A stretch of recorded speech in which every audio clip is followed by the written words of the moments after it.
Assalamualaikum. Kami dari Badan Pelanam akan membincangkan tajuk etika dan peradaban, keunikan adat resam di Malaysia. Pengenalan. Malaysia merupakan sebuah negara majmuk yang terdiri daripada pelbagai kaum dan agama.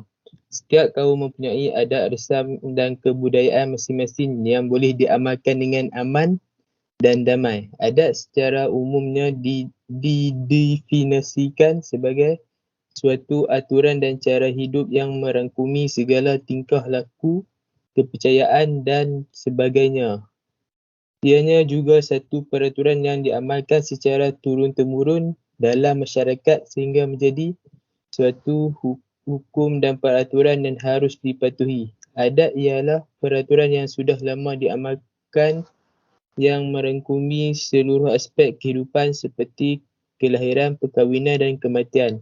Di Malaysia, keunikan adat resam dan kebudayaan dapat dilihat dalam kehidupan bagi setiap rakyat seperti adat resam masyarakat Melayu, Cina dan India. Saya serahkan kepada Azri. Okey, nama saya Muhammad Azifiti bin Azizul. Nokat matrik saya ialah 03 DET 20F2048. Okey, saya akan membentangkan keunikan adat resam kaum Cina di Malaysia. Terdapat banyak keunikan adat resam kaum Cina di Malaysia. Antaranya adalah dari segi makanan. Terdapat beberapa jenis makanan kaum Cina di Malaysia. Antara contohnya ialah kuih bulan, kuih bakul, dumpling atau gyozi. Dan ini contoh gambar makanan tersebut. Di sebelah kiri ini ialah gambar makanan dumpling atau gyozi. Di tengah ni ialah gambar kuih bakul. Dan di sebelah kanan ni ialah gambar kuih bulan. Okey, seterusnya pakaian perayaan kaum Cina di Malaysia. Setiap perayaan masing-masing mempunyai baju perayaan atau tradisional yang tersendiri. Untuk kaum Cina, terdapat beberapa baju tradisional mereka. Antaranya ialah sanfu. Nama baju tersebut membawa maksud baju dan seluar. Dalam bahasa dialek Kantonis, sanfu dipakai oleh lelaki berketurunan Cina. Pakaian ini terdiri daripada baju longgar dan terbelah di depan serta berkolor tinggi dan bersama seluar yang longgar. Pakaian ini diperkenalkan sewaktu zaman dinasti Qing. Okey, yang kedua ialah baju Cheongsam. Baju ini dipakai oleh wanita dari kaum Cina. Biasanya dipakai pada upacara-upacara tertentu seperti perkahwinan dan semasa Tahun Baru Cina. Baju ini asalnya labuh, tetapi dari zaman ke zaman, baju ini disingkatkan hingga ke paras lutut. Cheongsam dipakai ketat dan berbelah di kiri dan kanan. Dan ini contoh gambar baju tersebut. Di sebelah kiri ni ialah gambar baju Cheongsam. Dan sebelah kanan ni ialah gambar baju sanfu. Okay. Seterusnya, terdapat pantang larang untuk kaum Cina. Antaranya ialah pantang larang semasa kehamilan. Wanita hamil dilarang membuat kerja memaku kerana dikuatiri anak dalam kandungannya akan cacat. Larangan menggosok perut dengan terlalu kerap kerana bimbang anak akan menjadi terlalu manja apabila besar nanti. Ibu perlu menjaga wanita hamil, bukannya si suaminya. Okey, seterusnya. Pantang larang semasa kematian. Upacara kematian berlangsung selama 3 hingga 7 hari bagi membolehkan sanak saudaranya untuk berkumpul. Tidak digalakkan memakai warna-warni, sebaiknya memakai pakaian berwarna gelap. Mayat dan keranda tidak boleh disentuh oleh tetamu. Si mati akan dipakaikan dengan pelbagai aksesori, terutamanya wanita. Okey, akhir sekali ialah kepercayaan dalam adat. Kaum Cina mempercayai pada angka yang memiliki elemen positif dan negatif. Angka 4 adalah angka pembawa sial dan negatif. Angka 8 pula membawa maksud kepada kemewahan dan masa depan yang cerah. Okey, seterusnya saya serahkan kepada Ashraf. Assalamualaikum warahmatullahi wabarakatuh. Nama saya Muhammad Ashraf bin Muhammad Sobri, nombor matrik 03 DET 20F2053. Hari ini akan membincangkan tentang keunikan adat resam kaum India di Malaysia.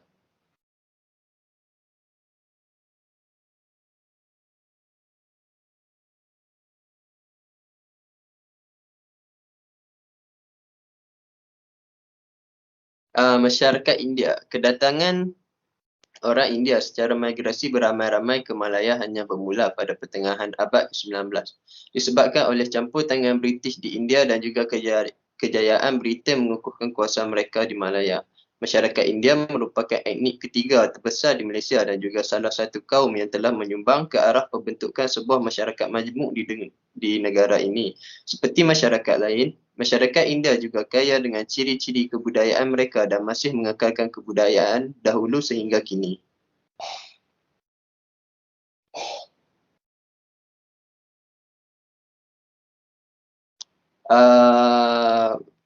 Perkahwinan. Masyarakat India mempunyai 3 jenis perkahwinan, iaitu Tirumanam bermaksud penyatuan atau ikatan suci melalui perkahwinan antara pasangan suami isteri agar kekal hingga ke akhir hayat. Ada 3 jenis perkahwinan dalam masyarakat India, iaitu Vaitika Tirumanam, Tamil Tirumanam dan Dia Tirumanam.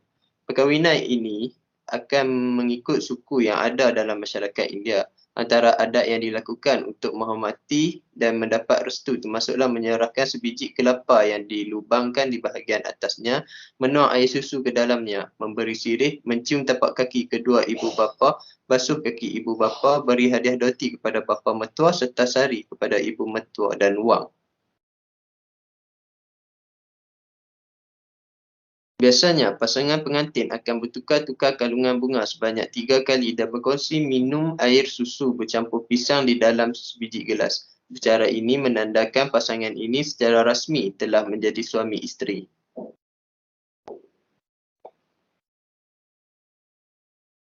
Ada alasan kematian pula. Masyarakat India mempercayai konsep kelahiran semula, iaitu kematian adalah ibarat tidur dan mereka akan bangun selepas tidur. Sarjana India juga menyatakan kematian adalah perpisahan roh dan jasad. Walaupun jasad akan hancur, ia akan kembali ke alam barzakh. Dalam masyarakat India, mayat akan dibakar atau dikebumikan. Untuk melaksanakan upacara ini, pelbagai adat ditentukan. Tali vanggutal merupakan upacara menanggalkan tali semasa berlakunya sesebuah kematian dalam sebuah masyarakat, dalam sesebuah keluarga. Tali iaitu rantai suci perkahwinan hanya boleh ditanggalkan oleh isteri setelah suami meninggal dunia. Setelah dimandi dan dihiasi cantik, mayat akan dimasukkan ke dalam keranda. Pada masa yang sama, lagu-lagu suci dimainkan. Saudara mara akan beri penghormatan yang terakhir kepada si mati dan mendoakan agar roh si mati akan tenang. Pada masa yang sama, ucapan Tena Adudaya Shinane Potri disebut sebagai beberapa kali sebagai menandakan upacara tersebut telah direstui oleh Tuhan. Ahli-ahli keluarga akan dikelilingi mayat mengikut lawan jam sebanyak 3 kali sebagai tanda penghormatan. Koli Cati bermaksud periuk tanah liat yang mengandungi api. Periuk itu diangkat dengan menggunakan pelepah kelapa yang dibelah 3 di bahagian hujung dan diikat pada periuk. Koli Cati dibawa oleh ahli keluarga si mati. Orang yang bertanggungjawab periuk tanah itu adalah anak atau bapa si mati. Anak sulung akan lakukan tradisi ini untuk bapa yang meninggal dunia dan anak bongsu jika ibu yang meninggal dunia. Mereka akan bawa kolik cati mengiring mayat. Sebelum itu, pembawa kolik cati dikehendaki mencukur rambut. Ini menunjukkan bahawa mereka akan hidup lebih bahagia seperti rambut yang baru tumbuh.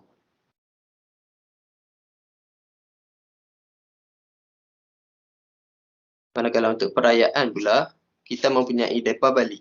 Bagi perayaan Depa Bali, penganut Hindu akan mandi minyak yang melambangkan penyucian badan dan semangat. Selepas upacara penyucian yang melambangkan permulaan yang baru, penganut Hindu akan mengunjungi kuil. Perayaan yang seterusnya adalah Taipusam. Merupakan perayaan untuk hapuskan dosa-dosa yang telah dilakukan di atas muka bumi.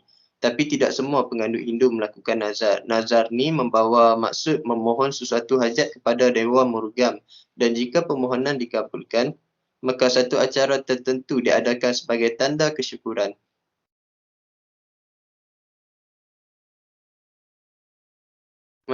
Masyarakat India juga mempunyai perayaan Pongal. Perayaan ini diraikan secara beramai-ramai dengan memasak menggunakan periuk yang kebanyakan diperbuat daripada tanah liat. bertujuan untuk menandakan masa mereka menuai hasil tanaman. Ia membawa mesej muhibah dan persaudaraan kepada mereka yang dah lama terpisah.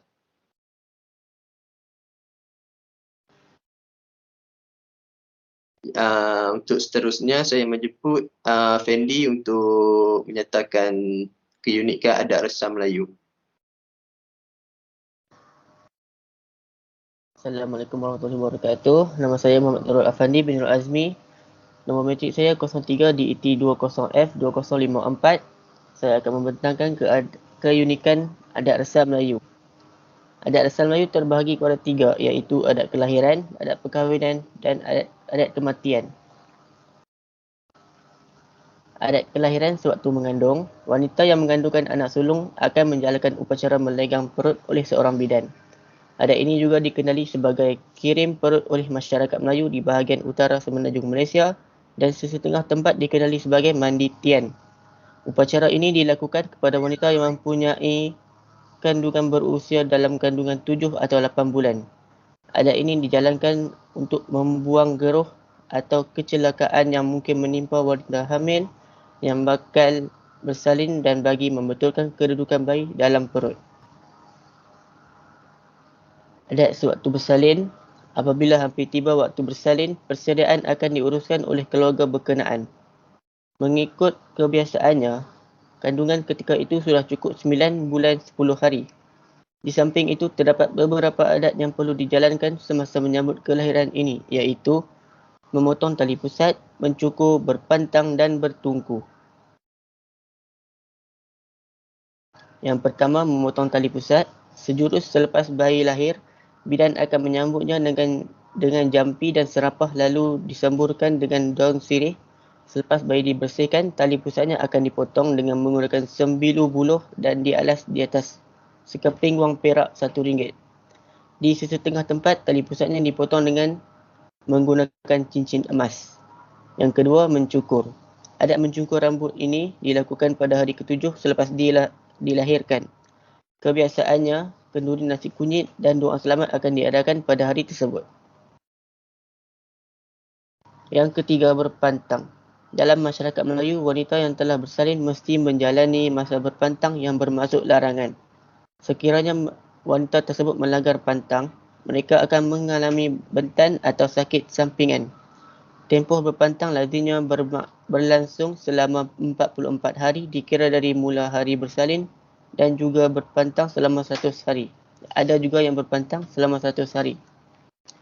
Dalam tempoh ini, wanita tersebut dilarang dari makan sebarang makanan mengikut kehendaknya atau melakukan apa-apa kerja yang memerlukan banyak pergerakan. Mereka digalakkan memakan nasi dengan ikan haruan yang dibakar, direbus dan dibenarkan minum air suam atau susu. Antara makanan yang dilarang ialah udang, kerang, ketam, ikan pari serta memakan ikan yang mempunyai sengat seperti ikan keli, sembilang dan baung. Yang keempat, bertungku. Bertungku dipercayai dapat membantu perut wanita bersalin kembali normal. Biasanya tungku diperbuat dari batu yang dipanaskan di atas bara. Kemudian tungku itu dibalut dengan kain yang dilapik dengan beberapa helai daun yang tebal seperti daun lengkuas yang dipercayai dapat mengimbangi kepanasan tengku di samping berfungsi sebagai ubat. Tungku akan dituang pada bahagian perut dan bahagian lain bertujuan untuk mengatasi masalah kesakitan selepas bersalin. Selepas bertungku, wanita akan menyapu perutnya dengan air limau yang dicampur dengan kapur sebelum memakai bengkung. Amalan berbengkung ini bertujuan untuk mengatasi perut buncit atau pinggul yang turun selepas bersalin di samping memberi keselesaan kepada wanita selepas bersalin. Seterusnya, adat perkahwinan. Dalam adat perkahwinan, masyarakat Melayu terdapat beberapa peringkat penting iaitu adat merisik, adat meminang dan bertunang, adat majlis perkahwinan. Yang pertama, adat merisik. Adat merisik juga dipanggil meninjau atau menengok. Tujuan adat ini dilakukan bagi memastikan si gadis masih belum berpunya kerana Islam melarang meminang tunangan orang. Selain itu, adat ini juga dilakukan bagi menyelidik latar belakang si gadis dan selalunya dijalankan oleh saudara mara terdekat pihak lelaki seperti ibu atau bapa saudaranya. Pihak si gadis akan mempertimbangkan dahulu lamaran sebelum membuat apa-apa jawapan. Ada kalanya semasa merisik, wakil lelaki tersebut akan memberikan sebentuk cincin berupa cincin belah rotan, dan jika pihak gadis bersetuju, mereka akan menetapkan tarikh untuk peminangan. Pihak keluarga lelaki akan menetapkan hari untuk menghantar satu rombongan peminangan. Saudara mara kedua-dua belah pihak akan berunding untuk menetapkan tarikh dan masa yang sesuai untuk adat bertunang pula. Walau bagaimanapun, adat merisik jarang dilakukan lagi kerana pasangan tersebut telah berkenalan terlebih dahulu. Justru itu mereka akan terus menjalankan adat meminang untuk menjimatkan kos dan masa. Yang kedua, adat meminang dan bertunang. Majlis pertunangan adalah adat sarung cincin di mana wakil pihak lelaki yang terdiri dari ibu atau saudara perempuannya akan menyaruhkan cincin pertunangan atau cincin tanda ke jari manis gadis yang dilamar. Setelah itu rasmilah sudah pertunangan tersebut. Yang ketiga, adat majlis perkahwinan. Semasa majlis perkahwinan, pengantin lelaki akan diarak dengan paluan kompang dan diiringi dengan bunga manggar dari rumah penangak menuju ke rumah pengantin perempuan. Pengantin perempuan akan menyambut kedatangan pengantin lelaki dan kemudiannya pasangan pengantin akan dibawa ke halaman rumah dan duduk di tempat yang disediakan. Pada kebiasaannya, persembahan pencak silat akan diadakan. Pengantin akan dibawa naik ke rumah untuk adat bersanding pula. Semasa adat bersanding diadakan, adat menepung tawar turut dilakukan. Para tetamu dan jemputan yang hadir juga akan diberi bunga terus pada hari tersebut. Yang terakhir, adat kematian. Apabila berlaku kematian, keluarga si mati akan memberitahu kepada Tok Imam agar kematian itu dapat dimaklumkan kepada saudara mara dan jiran tetangga di sekitar kawasan itu. Jenazah akan ditutup dari kepala hingga ke kaki dengan sehelai kain. Kepalanya dihadapkan ke arah kiblat dan kedua-dua tangannya pula dikiamkan, iaitu tangan kanan ditindihkan atas tangan kiri ke dada. Orang yang menziarahi si mati akan menyedekahkan ayat-ayat suci Al-Quran. Jenazah dimandikan oleh tukang mandi mayat bersama ahli keluarga dengan tertib dan cermat. Jenazah akan dikafankan dengan cara membalut badan mayat dengan kain putih dan dipakaikan celak dan dibubuh kapur barus. Sebagai penghormatan terakhir, ahli keluarga terdekat dan muhrim dibenarkan mengucup jenazah, tetapi disyaratkan air mata tidak menitis pada tubuh jenazah. Seterusnya, jenazah akan disembayangkan sama ada di rumah atau di masjid.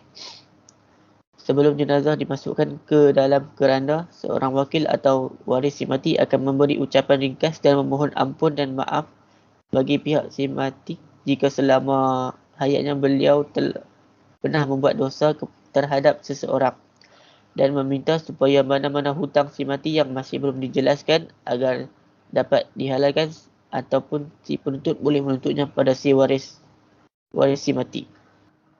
Jenazah akan dikebumikan dan upacara pembaca talqin akan dijalankan oleh Tok Imam berserta doa. Air mawar akan disiram di atas kubur si mati dari bahagian kepala sampai ke bahagian kaki sehingga habis. Kemudian bunga rampai pula ditabur. Kenduri arwah dan doa selamat akan diadakan oleh keluarga si mati selepas jenazah selamat dikebumikan. Ia diadakan pada hari pertama, ketiga, ketujuh, ke-44 atau ke-100 hari. Secara ringkasnya boleh dikatakan adat resam merupakan satu perkara yang menjadi teras entiti dan kepribadian negara yang dapat diterima dan diikuti secara beransur-ansur oleh rakyat Malaysia. Namun, pelaksanaan mesti rumit dan tidak dapat dilakukan dalam masa yang singkat. Walau bagaimanapun, rakyat Malaysia dilihat hari ini saling menghormati dengan adat masing-masing seperti Melayu, Cina dan India. Inilah keunikan adat yang terdapat di Malaysia dengan pelbagai kaum. Dapat kita lihat mempunyai adat resam yang unik. Jadi ini rujukan yang kami guna. Sekian, terima kasih.